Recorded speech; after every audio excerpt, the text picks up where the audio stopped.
Welcome to Ill-Equipped History. Spooky episode. It's the second week of October, guys. Halloween month. Spooky season. Spooky season. Oh my God, guys. I'm like vibing. I know upon recording, this is quite early on in October, but I'm feeling the vibe this year. I'm ready for Halloween. I've had my decorations up for since late September. Mm-hmm. And I know I came home for one of my conference days and your decorations were up. I was like, oh, yay. Mine are going up this weekend. So I just have not had time. Could it have been that Sarah was coming into town and I was feeling very spooky? Yes. It was for her birthday. It was for her birthday. I had to decorate, obviously. And my children are convinced she could be a witch. Because there was one day I said to my daughter, you do know that there are witches don't exist in the way that you think they do. It's not like they're not flying around on brooms and, have big green noses and making potions. And right. My son went, but what about Aunt Sarah? And I called her and I was like, you got to hear this. She was like, that's the biggest compliment I've ever had. Not that she has a big green nose. She has a very lovely, of course not, cute button nose. Beautiful, wonderful face. But it's just the way he said, but what about Aunt Sarah? What about Aunt Sarah? She's 150% a witch. We had him convinced that she was a vampire. He was ready to go vampire hunting. I'm like, you cannot hunt your aunt. Do not do that. Bad. Don't do you that. Can't do that. So, Morgan, how are you bringing in this October? What are you doing? Well, we already had our very scary, spooky moment. Last night, me and some friends, and some of my friend groups are starting to converge a little bit, which makes me very happy. I love that. We went and decorated cake pops last night at a barn. And there was apple stuff everywhere. And it was so cute. Oh, I'm jealous. Actually, I'm going to send you the pictures. My friends were mad at me about how it sounds like me bragging. I was just like, oh, my little cake pops. My friends were like, why are you so cute? But it went kind of chaotic. And this is nothing to do with the person who ran the class. This is her very first class. I think there were a lot of kinks that she did not know she had to work out. She was fighting with the chocolate for 3 hours. Oh. So I felt very bad for her. Bless her. Chocolate is a beast. I took a whole chocolate class in culinary school, and I ended up making a chocolate fish that I molded. You told me about that. With my hands. And for a very long time, I never wanted to look at chocolate again. I was so angry at the end of that class because it's such a pain in the ass. And you're like, how does, there's that guy that does the really fancy chocolate sculptures. The bicycle out of chocolate. It pisses me off because I'm like, sir, how are you so good? He's a wizard. He's a wizard. You're a hairy wizard. So these are so cute. Thank you. So I took artistic license with the pumpkins because originally the chocolate chips were just for the stems, and I was like, I want to make a little jack-o'-lantern. So I did that, and then with the leaves, this was where. So she had a crock pot full of the orange chocolate for the pumpkins, and it kept the crock pot was just not working, was not at the ideal temp. So she kept having to run back and forth with little cups to the microwave, but she didn't have enough cups for everyone. So it took we waited almost an hour even to just dip our cake pops again. Not her fault. Oh, bless. This is just of course not. Nothing was going right. And then she had a separate chocolate for the maple leaves that we did. Right. And it kept seizing over and over and over again. And it was pissing her off. So she was like, I'm putting it in a piping bag and I'm throwing it in the microwave. And that's how you're getting your chocolate. So my leaves are me like drizzling the chocolate over instead of dipping them in. It's cute though. Thank you. It looks good. And there's like glitter, like, so what's underneath is glitter on like cake, like the raw cake. And then my friends, when I started like drizzling the chocolate over the cake, they're like, "Are you kidding me?" And I was like, "I'm sorry." I'm sorry, I'm good at this. That's how I feel. Like, I know I have years of practice, and like every time I make a cake and I bring it, they're like, "Why are you so good at this?" And I was like, all I'm doing is staring at the problems in it. Like, I went to school for this. Please don't compliment me. I hate it. I hate being complimented. I can't handle it. Just tell me it looks like shit and eat it. Looks like shit. And then they eat it. They're like, it tastes so good. I'm like, please stop. Never. I can't. Never. You're talented. God. Accept it. So, speaking of baking, Shy was listening. Did I tell this story about the cinnamon roll? She told me she on cried. The pod? Okay. Couple weeks ago, I had made a different batch of cinnamon rolls for a different reason. And it was like a couple days later, and she showed up at the house like she normally does on Tuesdays, and she was like, "Man, I was listening to your podcast, and at the end of that episode, you talked about a cinnamon roll. And could you make some cinnamon rolls?" And I turned around and opened the container, and I pulled the last one out of the container. And she was like, "What? You is right here." It's like, "This is the best day of my life." It's like, "Do you want me to microwave it? Like, it's 3 days old." She was like, "This is so good."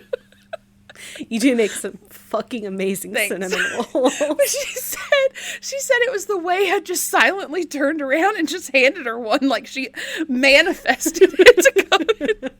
The fates aligned where one cinnamon roll would be left just for her. Yes, it did. It did. Yeah. Now I think about cinnamon rolls. I can't make them because I will eat them, and it's a problem. I like them. They're delicious. They are so good. I have to go easy on all the ones that you gave me. Yeah. I sent the last of them with Sarah, and she was like, "You're giving them to me?" And I'm like, "Yes, please. God, take them." Y'all, just so you know, these cinnamon rolls are as big as your head. Like, they're massive and delicious and squishy and soft in all the right places and chewy and doughy and cinnamony and sugary, and there's icing. They're so fucking good. Guys, I didn't know that after years in culinary school and 20 years of baking that I would be known for cinnamon rolls. Like, it's okay. It's worth it. It's good. It's good stuff. Remember, you got to make them on our island, right? That's true. We're going to have to take an oven out there. Yeah. It's okay. I have a camping oven. We just need a lot of propane. Yes. It's a propane oven for nice. Camping. Yes. That Nick took racing this weekend, and everyone was like, "What is that?" And he's like, "Let me show you the Camp Chef." It literally is like a teeny tiny little oven with a little door. That's so cute. And it's got two eyes on the top, so you can like cook your bacon while your biscuits are in the oven, and that's you're amazing. Like camping. It's literally, it was my birthday present last year. Birthday present last year? This past birthday? I don't know. You know, the only thing I can imagine is an easy bake oven. It's only slightly bigger. It's probably 2 feet wide and like 3 feet tall. Like, it's so tiny. Well, it's I love the cutest, that. though. Yeah. Well, we are 10 minutes in. Oh, shit. Sorry, guys. We start talking about desserts and things just go downhill from there. There's a reason. There's a reason I'm shaped like this. I promise, guys. Same. Because we like dessert. Nick likes to say I'm sweet enough, but I beg to differ. All right. Well, I'm really excited about our topic for today. Shall we get started? Yes. We are gathered here tonight to find answers, to hear lost loved ones, to see the impossible. Let us begin. Everyone, join hands. The 6 people around the table do so. The person at the head of the table closes her eyes. Spirits, we call to you. We open ourselves to your presence. The audience hears a tapping noise in the room with no source in sight. Welcome, spirit. You are safe here. Do you know anyone in this room? To the astonishment of the guests, 2 taps indicate yes. Are you perhaps the great aunt of Miss Susan here? 2 more taps. She misses you, and she calls out to you. Please use me to tell her your message. The medium stiffens, then slumps over. She slowly raises back up, eyes rolled in the back of her head. She gasps out. Susan, I have come from the great beyond to give you a message, one of great importance. I must tell you, I hate your husband. What? You heard me. I hate your husband. Divorce him. No. You dare defy me? The table starts to shake and lift from the floor. The medium begins groaning, and the thuds around the room get louder and louder. Suddenly, everything goes quiet. The audience sits in stunned silence. The medium regains her composure. Okay, so who's next?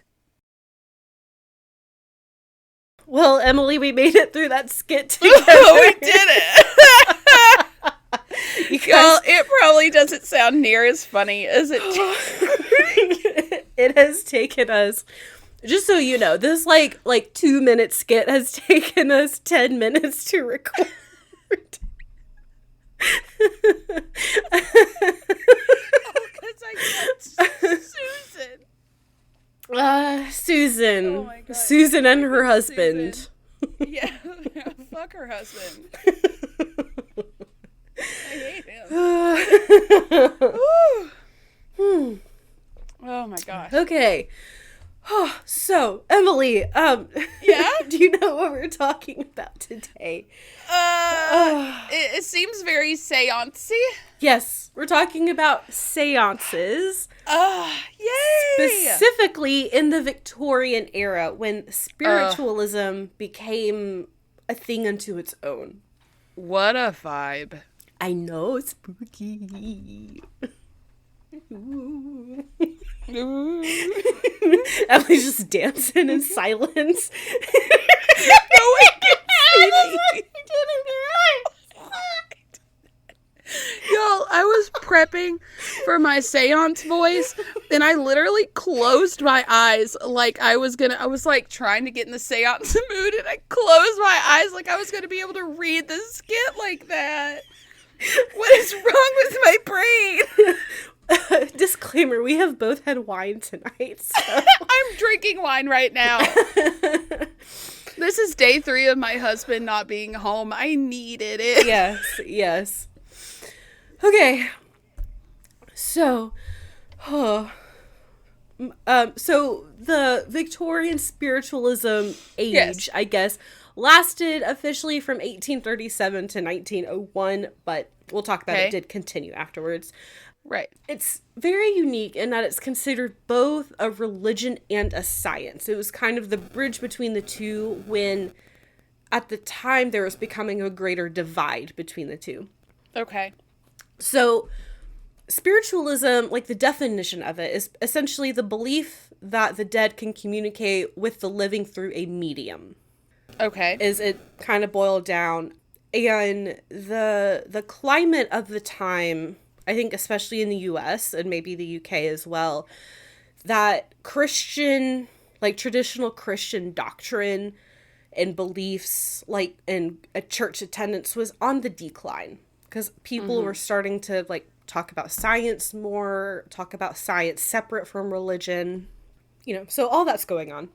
And when we think about the Victorian era, there was a lot of people dying. A lot. Yeah. Yeah. The life expectancy in 1800 was 47 years. Oh, that's bleak. Yeah. And there was disease, there were war. In the late 1800s, 177,000 people died just from infectious diseases. Oh. So there's a lot of death going on. Very sad. Yeah. And as there's more advances in the sciences, a lot of Christian beliefs are starting to be challenged more. I mean, like the Darwinism is starting to become more popular in the late 1800s.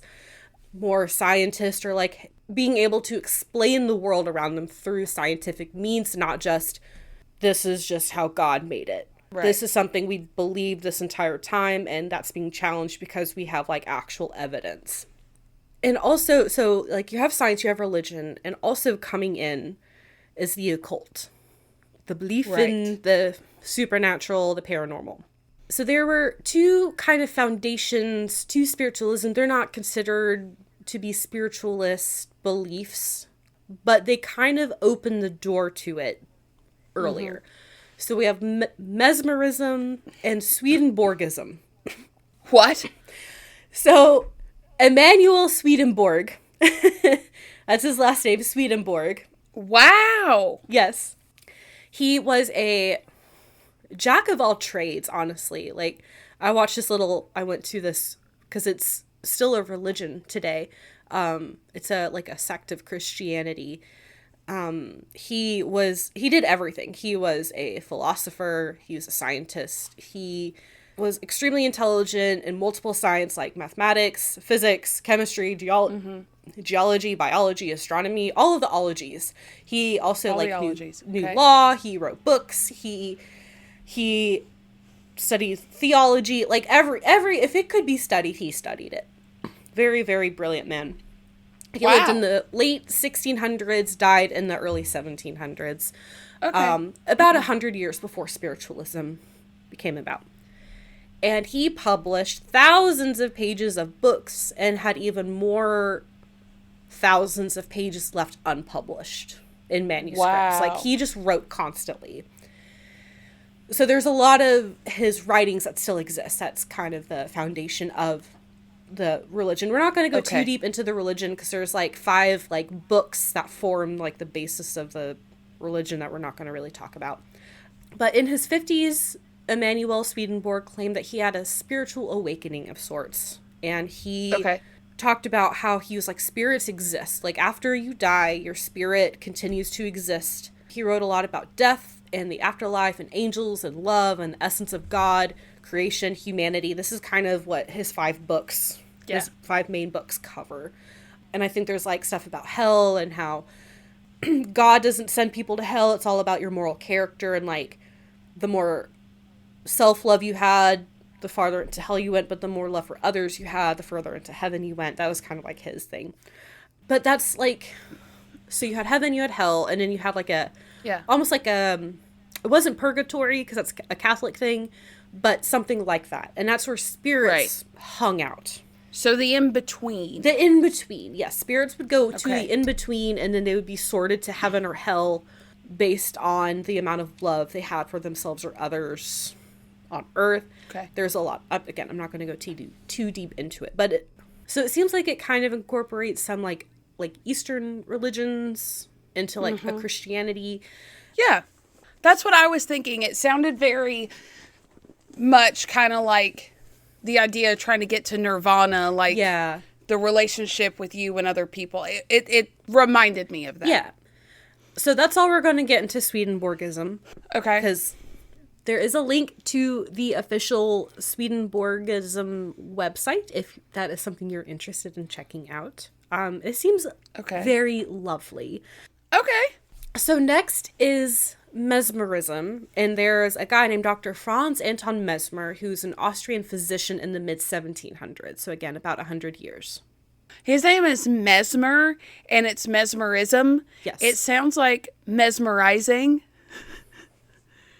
And you're on to something there. Was I? Ah! Yeah. So his idea, it's where we get the idea. It's not really a thing, but he came up with this concept of animal magnetism. Basically, his belief was that everything in the universe including the human body, had a magnetic fluid that went through it. And and it could cause imbalance, it could cause like disruption. Again, mid-1700s. Okay. And through concentration and by like waving your hands over the person, you could then start influencing with your own fluid. You can start influencing the magnetic fluid in the other person's body, where they would become mesmerized and enter a hypnotic state that allowed him to manipulate the magnetic fluid in the body. Your girl's a smart cookie. You know root words. Woo! Is that where that word comes from? I assume so. I mean, what time period was this? 1700s. Probably then. Yeah. That's crazy. So these two, like, their ideas had been out and about for about 100 years. And people are like, okay, those are cool. Those are neat. We believe those. And then in the 1800s, you have an American, he's called a seer. I'm not entirely sure what his official profession was. I didn't dig too deep into him, but his name's Andrew Jackson Davis. He combined mesmerism and Swedenborgism. And he claimed that Swedenborg's spirit came to him and spoke to him while he was in mesmeric trances. Mm-hmm. So, like, while he was being mesmerized, Swedenborg came to him and was like, spirits are real and we can talk to them and communicate with them. So, the floating shopping list from SpongeBob again. Yes, exactly. It keeps popping up. I'm not a shopping list. I'm a ghost. So he took this conversation with Emanuel Swedenborg, and he wrote in 1847, "The principles of nature, her divine revelations, and a voice to mankind." Okay. So this is what he wrote. It is a truth, quote, "It is a truth that spirits commune with one another while one is in the body and the other in the higher spheres. All the world will hail with delight the ushering in of that era when the interiors of men will be opened and the spiritual communication will be established." Okay. So basically what he's saying is, like, a person on earth, if they're open, can communicate with someone in a higher plane of existence, like a spirit. Okay. Okay. And then, like, once you open those doors, you can talk, basically. That's honestly, guys, I'm going to sound really weird, and I'm not apologizing for it.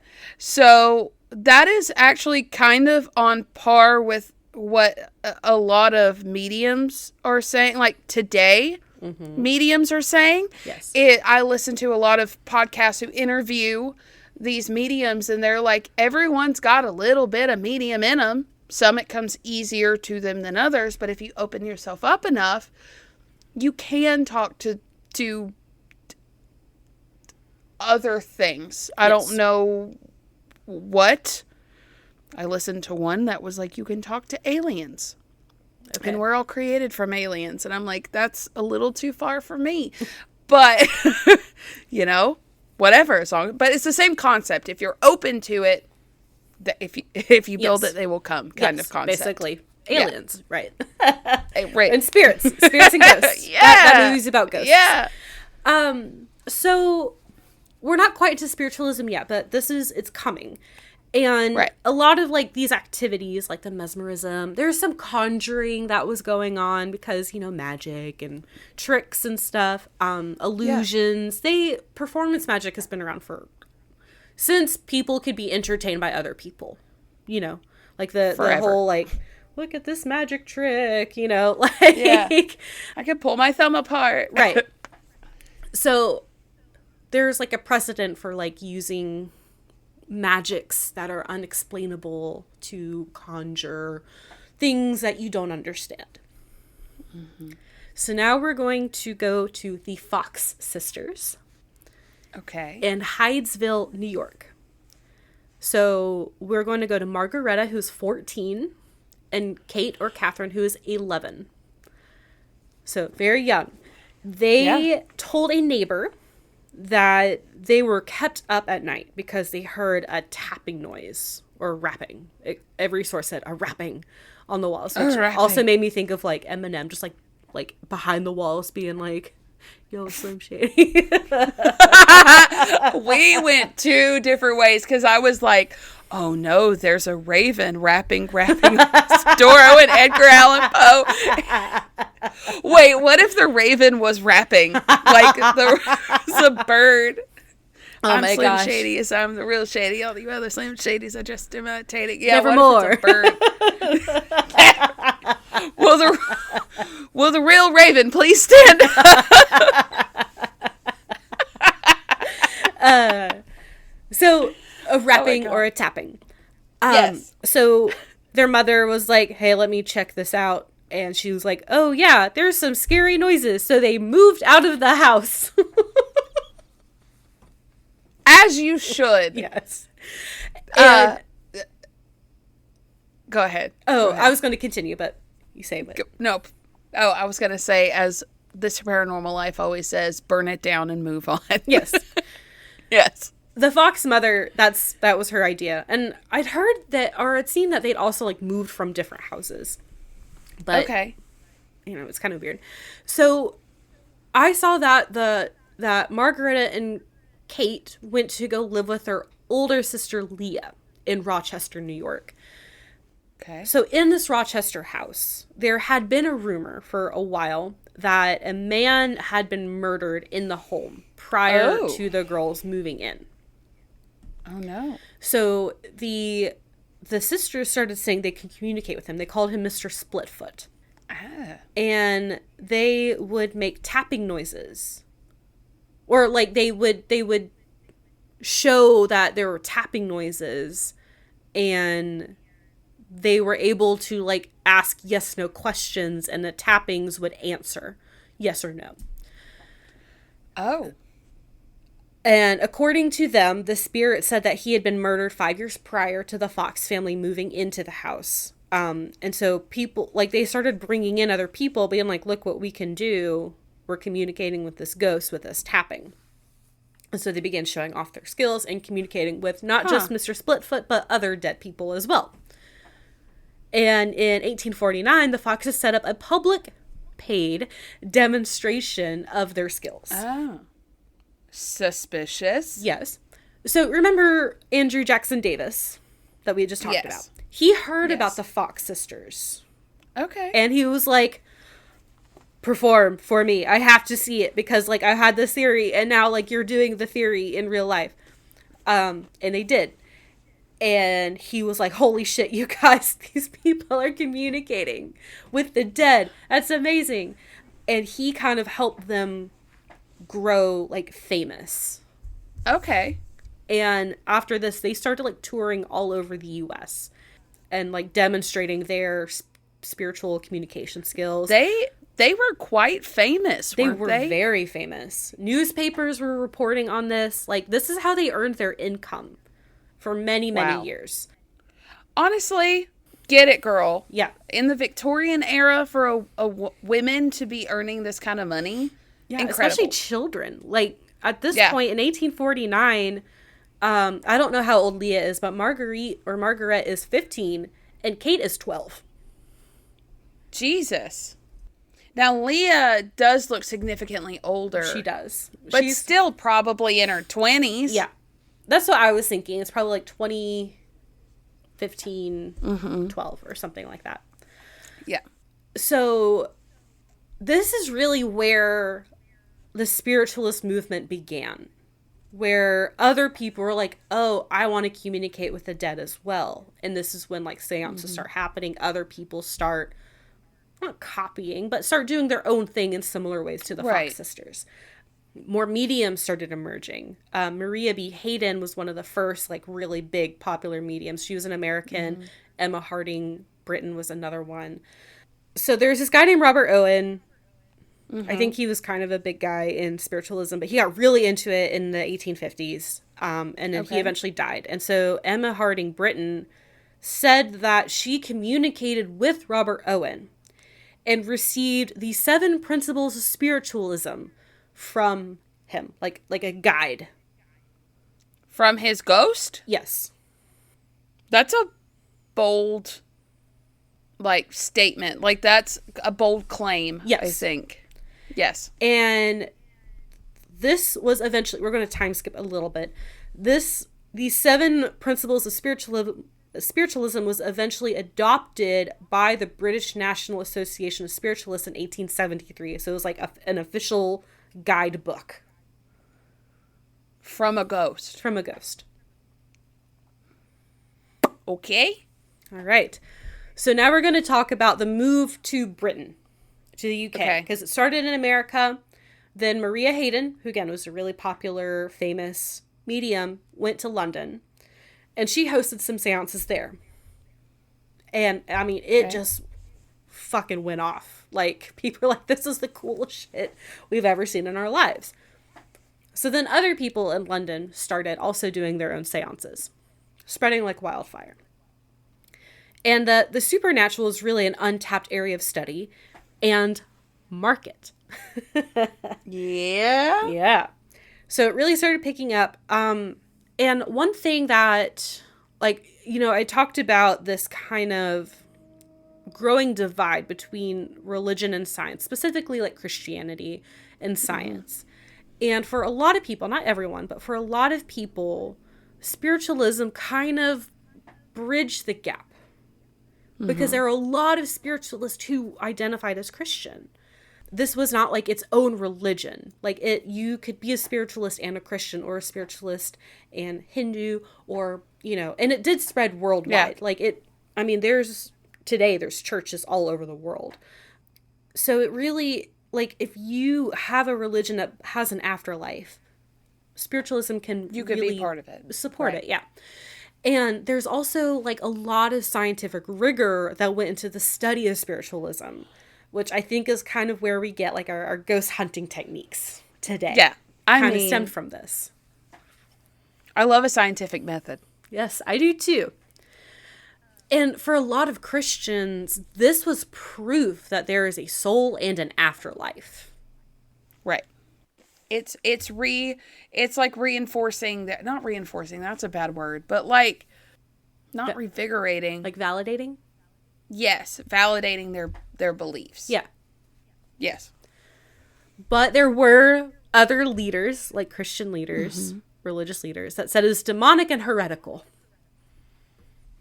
They always have and always will be those people. Yes. So yes. I have this quote from the New Yorker. Quote, spiritualism was largely... I cannot talk. Spiritualism was largely free of the legal and moral structures of Orthodox religion. It made few demands on its practitioners while offering them many rewards. From an uplifting and personalized vision of the afterlife to otherwise unavailable opportunities in this one. Okay. And it wasn't just one group that practiced spiritualism. Everyone practiced spiritualism. It's kind of started in middle class intellectual circles, physicians, professors, lawyers, among the higher class. Right. But it really hit its stride among the working class. Just everyday people. And this is really sad. A lot of people who've experienced loss. Yeah. That wanted to connect with their loved ones. Yeah. I can understand it. Absolutely. Especially, we talked about the what was it? Age. I keep on saying age expectation, and that's not right. Yeah. Life expectancy. Thank you so much. Age expectation.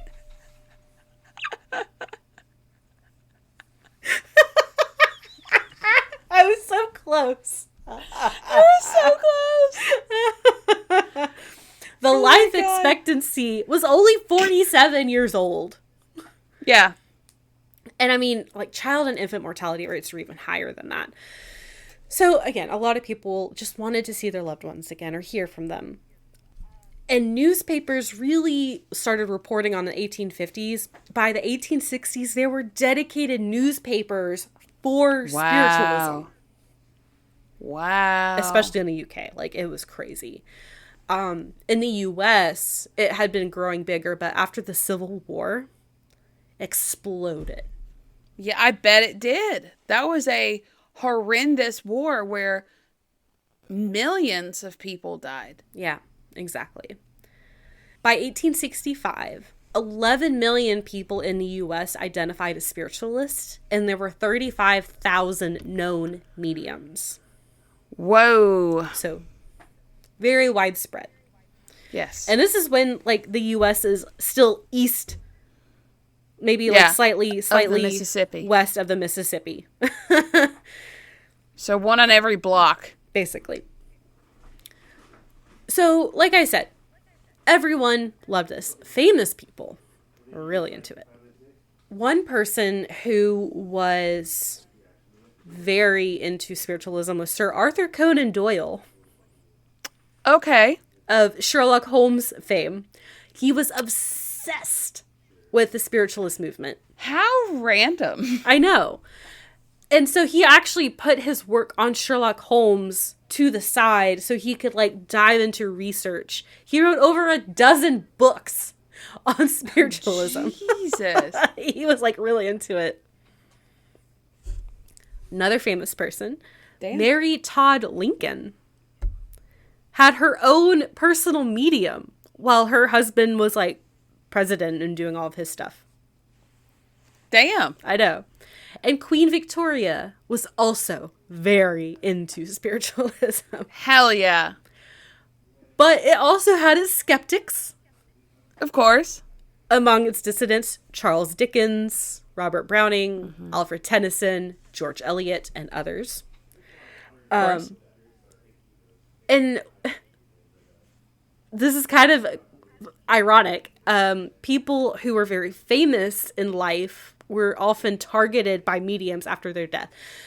Charles Dickens, he despised spiritualism. He thought it was a crock of shit. He did not believe it for a second, which is really ironic because he wrote a lot about ghosts. Yeah. But he was, like, the most popular, like, person God. in seances. Oh, of course. Oh, I have Charles Dickens here. And they're all like, I recant my opinion about spiritualism. It's real. Ooh. It's like every time that he would pop up in seances, that's what they said. He'd be like, I was wrong the entire time. Another person. I don't even have words for that. I know. Someone else who got very famous for being very anti-seance. Harry Houdini. Really? Yes. He got his career started by disproving mediums. Because he was very good at illusions and stuff like that. Well, so didn't him and his wife have, like, a code word? I think so. Something like that. Yeah, it was like, if it was true, he would come back after he died and say the code word, and she did a seance, like, until she died, and then never heard the code word. Yeah. He thought they were a crock of shit, and he was, like, actively trying to disprove the mediums. And we'll get more into, like, what happened during seances if you don't know. Right. Also, I didn't know where to put this, but I thought this was very interesting. So in the United States, there's a woman named Victoria Woodhull. She was the first woman to run for president in the United States. Hell yeah. And she was also a very staunch spiritualist. She was called Mrs. Satan. Really? I love her. I do too. I do. I do too. I don't know anything else about this woman. I love her. So the journal Scientific American offered a $5,000 reward for anyone who could convince MIT, like, researchers and scientists and Harvard academics and Harry Houdini of their paranormal activity. And all these big companies and Harry. He's the one you gotta convince. Yeah. So looking back, scientists and historians do not believe what was reported during seances, but many credible people reported the things they saw. Right. And a lot of these people that were like, I saw like spiritual, paranormal shit, were like very respectable, very reliable. Like a lot of them were scientists and politicians and aristocracy and writers and people who were trusted to like convey what they saw. Yes. There's also like several different organizations and clubs that started up. My favorite is the Ghost Club.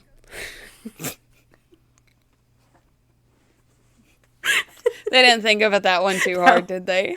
It was founded in 1862. It's believed Charles Dickens was actually one of the founding members. And this was actually a club to investigate the paranormal to prove it right or wrong. Not just be like, we love ghosts. I don't hate it. I don't either. The one that was We Love Ghosts Ghost Club was founded in 1882. And the people who were part of the original Ghost Club didn't like that they took like its name. Because they were like, yeah, ghosts. We love ghosts. And that lasted until 1936. Holy shit. Yeah. Another society that I was watching a YouTube video and it was mentioned. The Order of the Golden Dawn. They're doing something other than ghost hunting. That's a cartel. I have linked their website. They have a website, and I linked it in the show notes. What? Yes. So they're still around. They are a magic order, officially founded in 1888. There's a lot of stuff about ciphers and manuscripts. There's so much. I was like, this is not what this episode is about. Maybe we should cover it, because there's a lot of shit that happened with the Order of the Golden Dawn. The Order of the Golden Dawn sounds like I said, a cartel, but like a cartel selling illegal fairy dust or potions, some kind of fantasy cartel. Like, when I hear Order of the Golden Dawn, I think of like a fantasy order of knights. Yes, I was thinking of like the Knights Templar. And they the Knights Templar, but like gold instead of red. Yes. And they sound badass. I'm really not gonna lie. They really do. Wow. I just had to make sure they were like a legitimate thing. And they are. They have a website. It's in the show notes. You can click on the link. Oh yeah. There's also the Society of Psychical Research that was founded in 1882 by philosophers and scientists out of Cambridge. Okay. And their mission was to investigate the unexplainable phenomena in seances. So a lot of these organizations, what they did, it was just kind of a club or a group or an organization where people who are like-minded about whatever it was could just convene. They would meet, hold lectures, demonstrations, and a lot of them had their own papers that would then like report on what they found, what they investigated, what they saw. And when the researchers, like the Ghost Club or whatever, when they were investigating spiritualism, they tended not to focus on like the woo-woo parts. Right. They're like trying to find the tricks. They were trying to like see through the illusions in seances. So let's talk about seances. Okay. First, let's talk about mediums, because you can't have a seance without a medium. So the medium is literally the medium. They are in the middle between the living and the dead. They are the bridge that connects the two. Usually in seances, like the medium would be like, usually the tables were round or like they're in a circular pattern. All the participants would hold hands to create energy flow. And the medium would be at like the head of the table, wherever the head of a circular table can be. Right. There were private and public mediums. So public mediums, they would advertise their services. Anyone could attend for a fee. Usually it was the medium's primary source of income. But private or domestic mediums, usually those were held by appointment, and a lot of them usually were without pay. So these were like people would probably consider them more legitimate because they weren't asking for anything in return. Okay.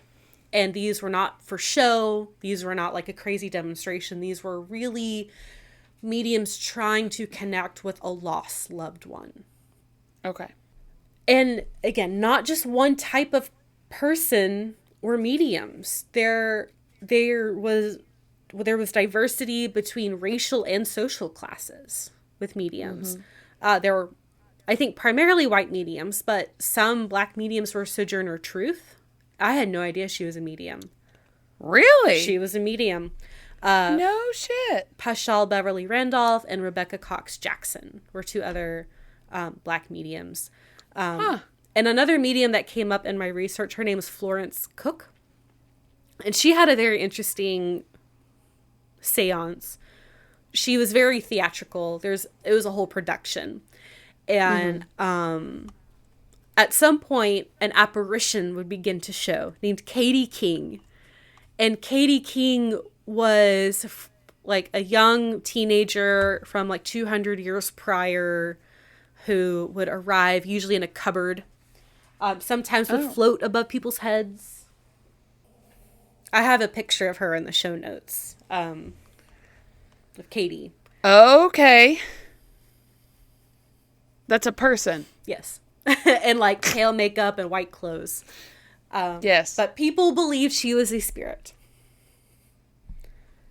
Another very famous and popular medium, his name was Daniel Douglas Home. I think he was Scottish. But he was one of the most famous and believed mediums. So some things that people observed during his seances were rapping noises, table movements, spirit hands, which all I could think of was spirit fingers. Jazz hands. Instruments would play with no one close by. He would be able to hold red hot coals in his hands. The room would shake. And he would, I don't know how he did this, but apparently he was able to elongate his body and float to the ceiling. What?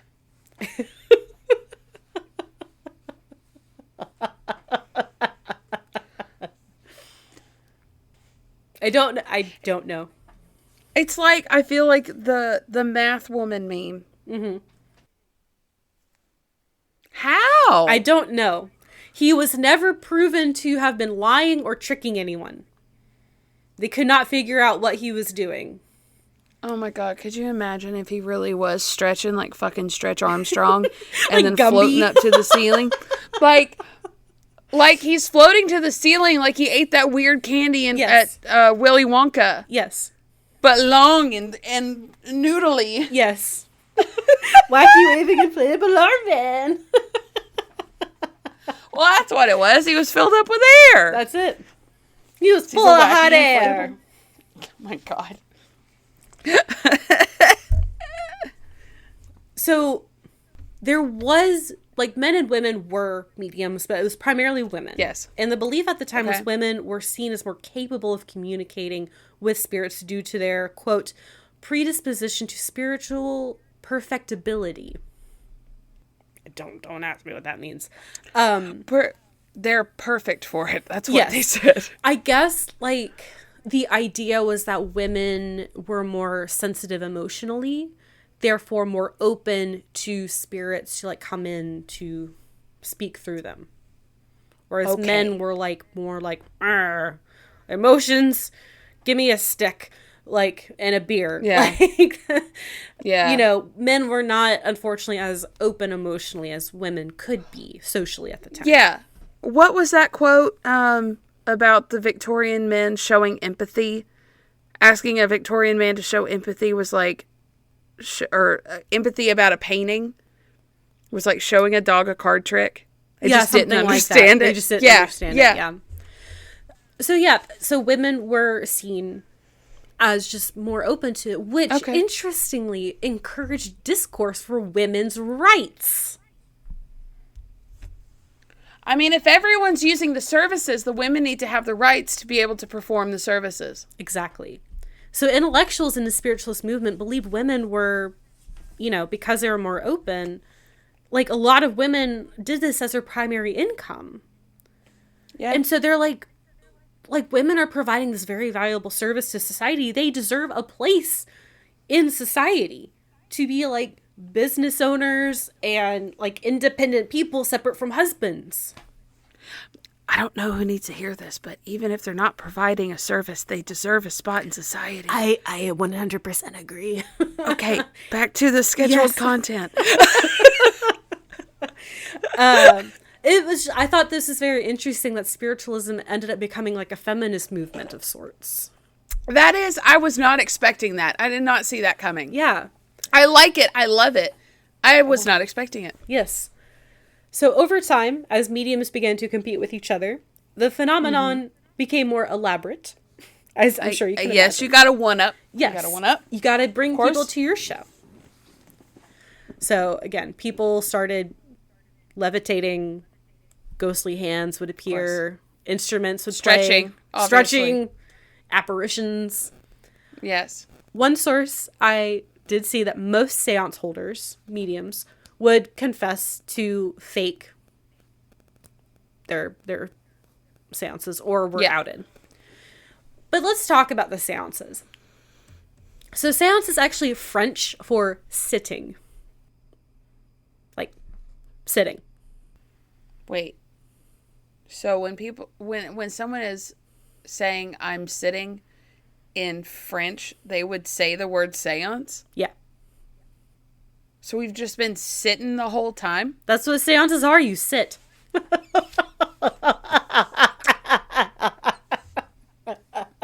I don't see a lie, but I don't feel like that. So I mean, it's a sexy word. I'm not gonna lie. Seance. Seance. It sounds good until you figure out what it means. Just sit your ass down. Sit your ass down. Talk to this ghost right here. Watch me stretch my body like Laffy Taffy. Now watch it. Don't try this at home, kids.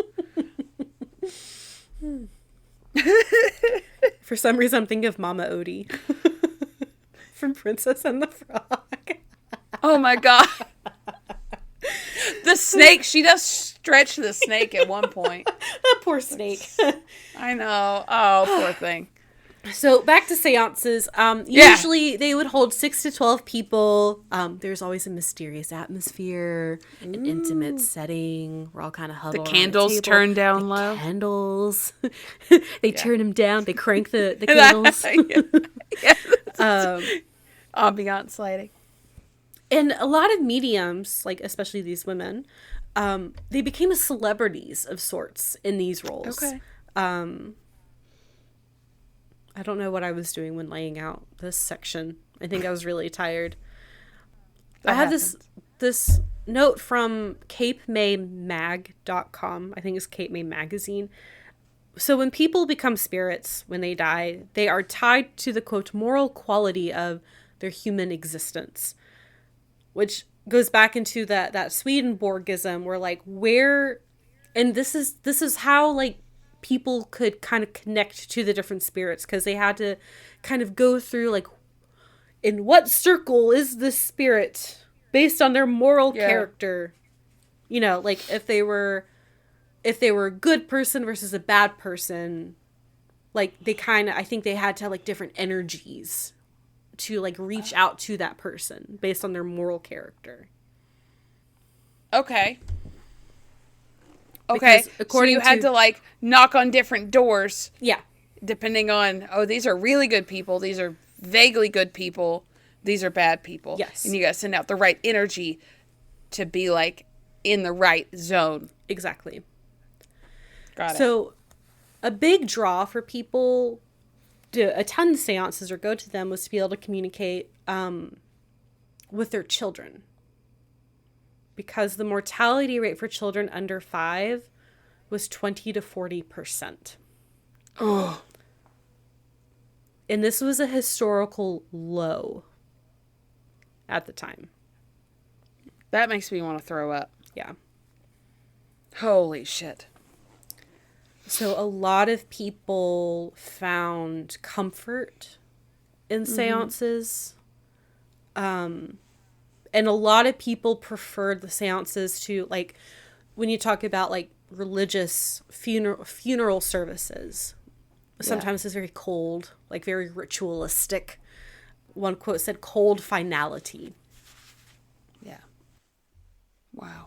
And so the seances are like, they could communicate with them. They can confirm that their loved one was not in pain, that they were resting. You know, get their own personal piece out of it. Yeah. And at the same time that the seances were becoming really big, spirit photography was also becoming a really big thing as well. Yeah.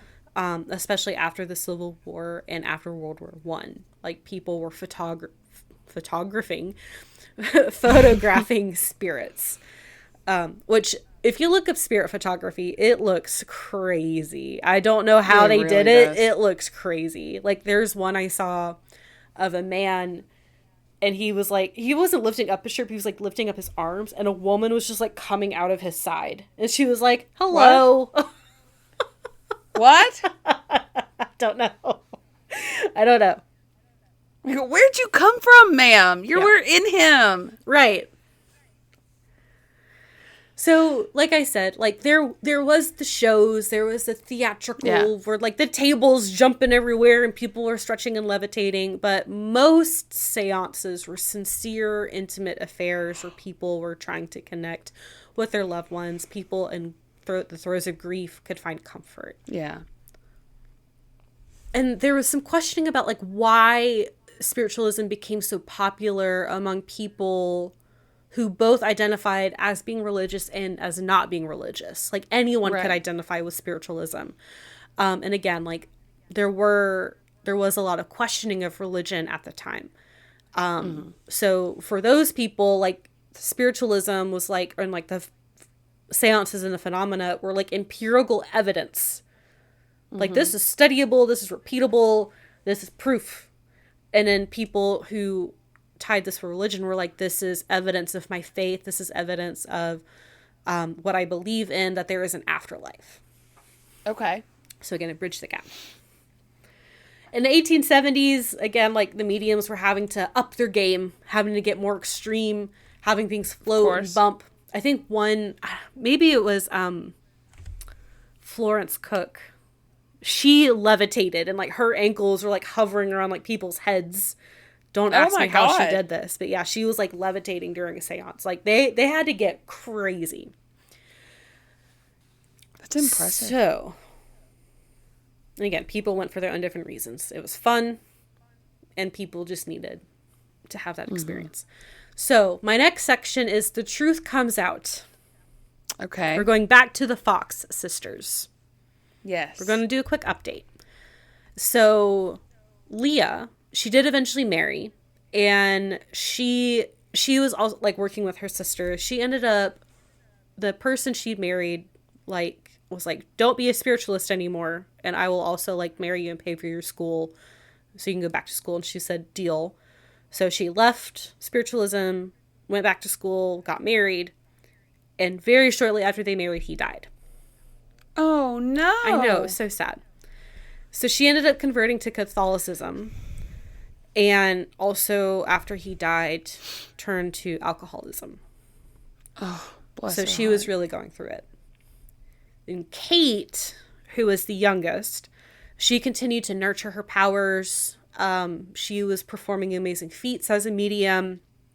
Like, really crazy shit, honestly. Like, she would like be writing one message and speaking another message, or spontaneous appearance of words, and like communicating multiple messages at the same time. Yeah. I don't even know how she did it. And after the Civil War, her business was booming. Like, honestly, I don't think she could keep up with it. She started becoming very, very overwhelmed, and she started drinking as well. Oh, no. So jumping forward to 1888, Maggie, the middle sister, is holding a public appearance at the New York Academy of Music. She had been paid $1,500 to publicly denounce spiritualism. Holy shit. Her actual goal, like, she was going to do that, but her actual goal was to call out Leah and some of the other spiritualists for talking shit about Kate. Okay. So she was there to denounce spiritualism, but also to defend her sister. Yeah. So Maggie came clean on how they made the rapping noises. And she got her foot and stuck out her toe and started popping it. And every time she like curled her toe, it cracked. No way. The rapping that everyone heard was their joints popping. Ew. Like their toes or knuckles or just their joints. And people are like, it's a ghost. And it was Maggie's toe. Dang it, Maggie. I know. And she also came clean about how Leah like exploited her younger siblings for money and fame. So it's all a hoax. Right. Very shortly after, I think like a year later, Maggie would then recant her confession. Oh. Saying, the ghost made me do it. Spiritualism's real. Maggie, you ran out of money, didn't you? I think so. Yeah. So all three sisters died within 3 years of each other. Oh, shit. And they were all in poverty when they died. Bless their hearts. I know. Between 1890, I think Leah was the first to die in 1890. And then Kate died in 1892. And then Maggie died in 1893. Did any of them have kids? I didn't see anything about kids.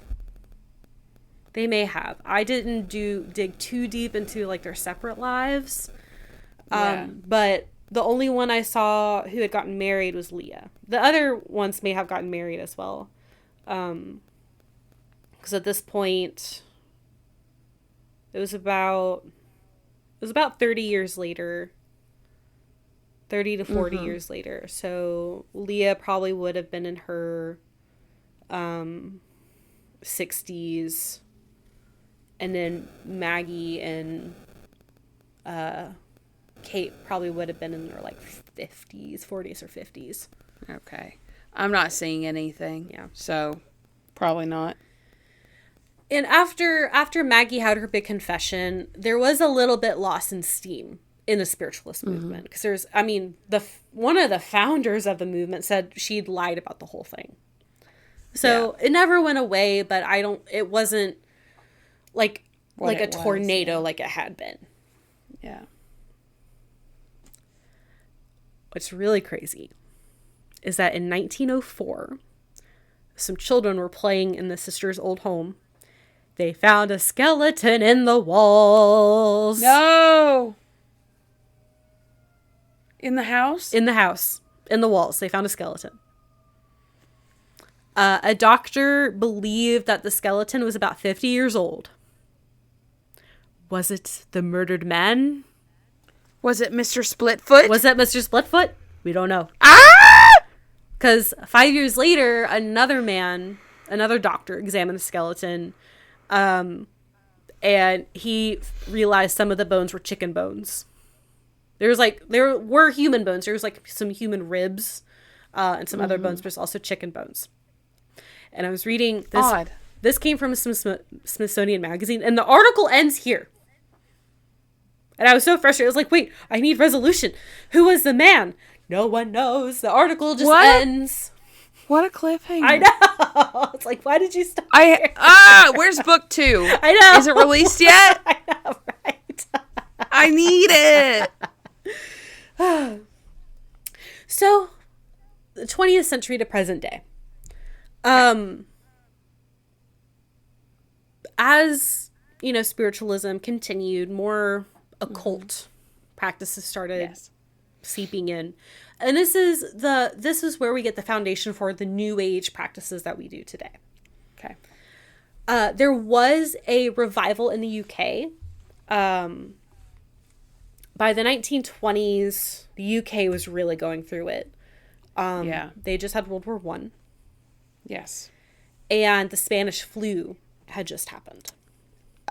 2 extremely devastating events. Within less than a decade, there were almost 1.25 million deaths. Holy fuck. Yeah. Between those two events. Damn. So, because of this, a lot of people in the UK really got back into holding seances. Like, it kind of had a revival in the UK. As far as, like, worldwide, it hasn't ever gone away. Because, I mean, people still hold seances. People still do stuff like that. It did leave the mainstream, but it is... the article I got this from said that it does seem to be making a little bit of a comeback. You know?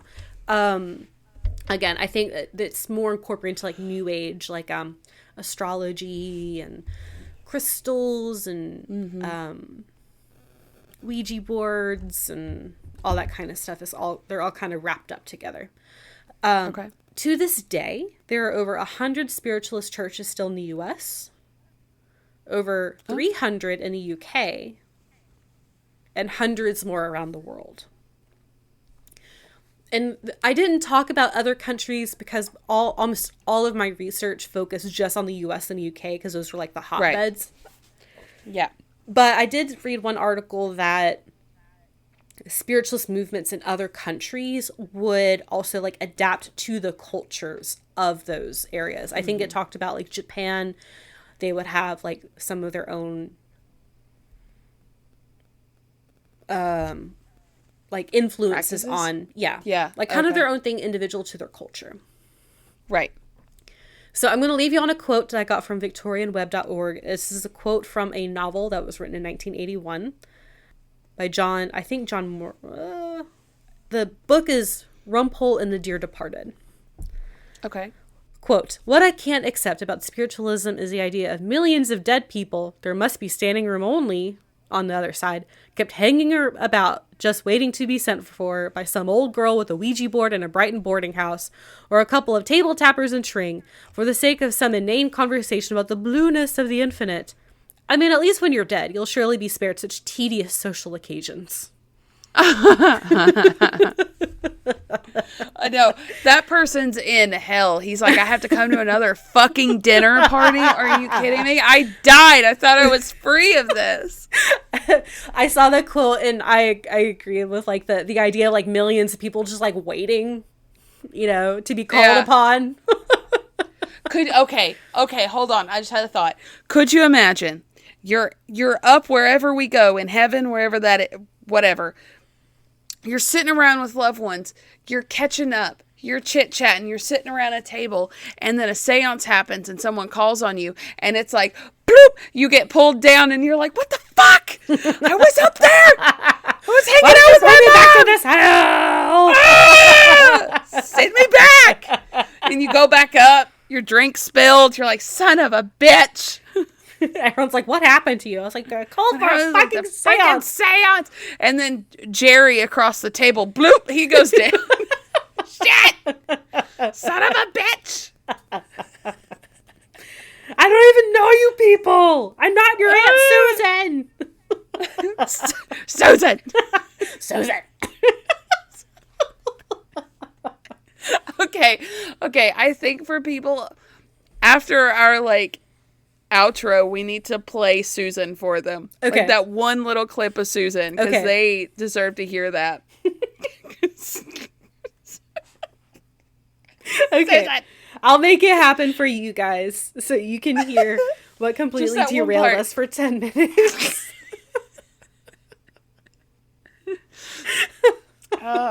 Susan up in heaven right now. I don't sound like that. Oh boy. Oh my god. Well, that's all I have. Great. Thank you. I love it. Oh. I'm glad we finally got to it, because it's been on my list as well, and it feels like a very obvious thing.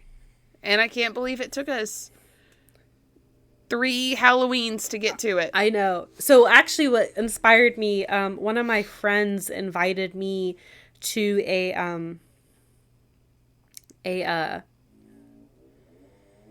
I'm so sorry. I thought you were going to say seance for a second. No, not a seance. So I've been one. It's like a spiritualist evening Let me find it. Oh. It's at a winery. But it's a, where'd it go? You're doing so many fun things. You gotta come to Nashville. There's a ton of fun things. I know. It's called Between Two Worlds, Spiritualism in the Victorian Era. And it's in a couple weeks. And so my friend invited me to that. And I was like, oh, spiritualism. Victorian spiritualism would be a great topic to cover. Yeah.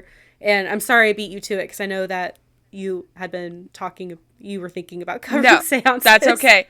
There are so many other, like literally while we were talking about this, it was like I was listening to it, and if you saw me like look at my phone, it's because I was writing down an idea that popped up that was like branched off and inspired from it. So don't feel bad at all. Okay. You actually gave me like 2 or 3 ideas. Yay!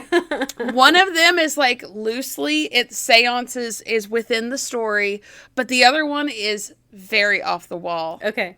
And I might try to get to it this year. God, I hope I can. I hope you can too. It's really cool. Okay. Socials. Should we do socials? Yeah. Okay, if you like this, and you better have liked find this. us on. You better like our stuff, please. I lost all my steam, so please like our stuff. Please give us a white. Oh God, I can't. I'm so sorry. I salted your ears like that. I had to hear that in real time. I gave myself the ick. I was like, ugh. Yeah. Regret. Ugh. Okay. Facebook. That's the first one. Ill-Equipped History podcast group and page. Instagram. At Ill-Equipped History. Gmail. Ill-equippedhistory at gmail.com. Y'all email us. Come talk to us. Yes. We haven't gotten an email in a while. Give us an idea. If you have something you really want us to research, let us know, and we will eventually get around to it. You can ask Chris. We'll get there eventually. We get there eventually. We truly do. And TikTok. At Ill-Equipped History. And Patreon. Patreon.com/Ill-Equippedhistory. And y'all, don't forget, $5 a month. If you sign up this month, you get an extra sticker. You get our normal ones, of course, but then you get an extra spooky sticker, exclusive. This year only, we will not be making more. Yes. So.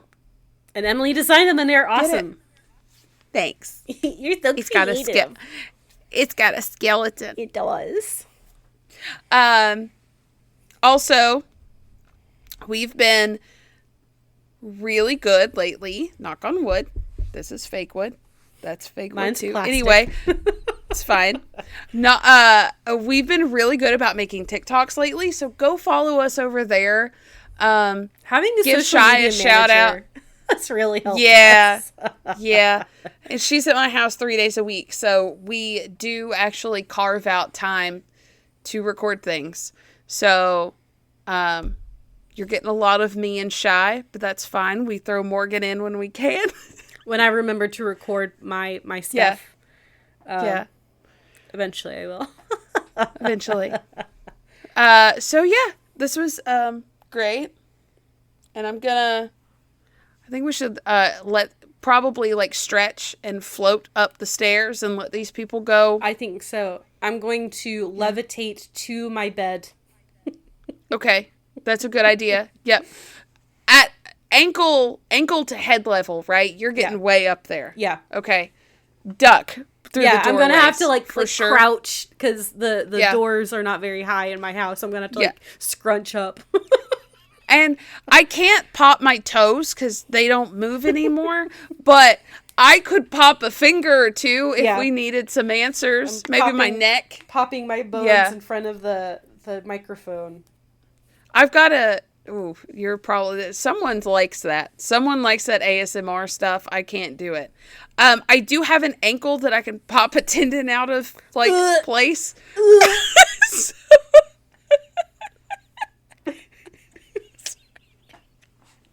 I didn't know it was going to be that gross. I'm sorry. Sorry, I heard Pop attended, and I felt a convulsion from my diaphragm. Just you can watch it move. Like, it's fine.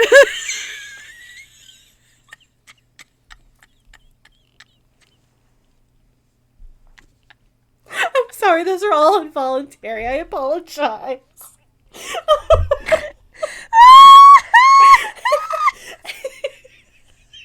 I killed Emily. I thought you knew that. No! How? Please don't show me. I won't. I won't. I value not being thrown out. Yeah, it's a post-car accident fun trick I can do now. Do you show it off at parties? You're like, look what I can do. And just like sever your ankle. It's my party trick. I can also move just the tips of my fingers. That's so weird. I know. I can do it with both hands. My body is a conundrum. How do you do that? God, my left hand is shit. I can't. My fingers I don't know if my must dad move can as do one. it too. I think it's hereditary. Did I get good vision? No. Your back? No. Your feet? No. Bad. Your knees? No. Knees? Shit. I can move the tips of my fingers, though.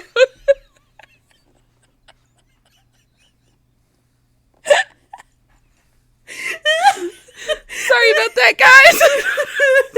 See, at least you have a talent. I ain't got nothing. You sure do.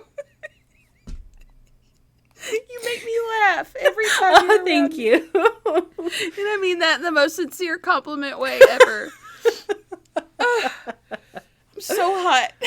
Yeah, you need to turn on your AC, and we need to let these people go. Oh my god, yeah, before I tell them more gross things my body does. It's Halloween. Sorry, Tis guys. the season.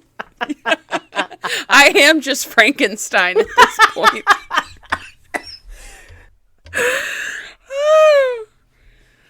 Oh my god, okay. Okay, bye. Okay, bye. Woo! Woo! What am I on a roller coaster? A roller coaster.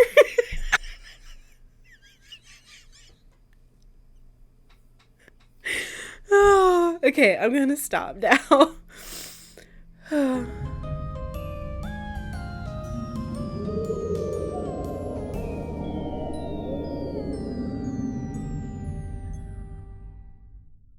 Susan!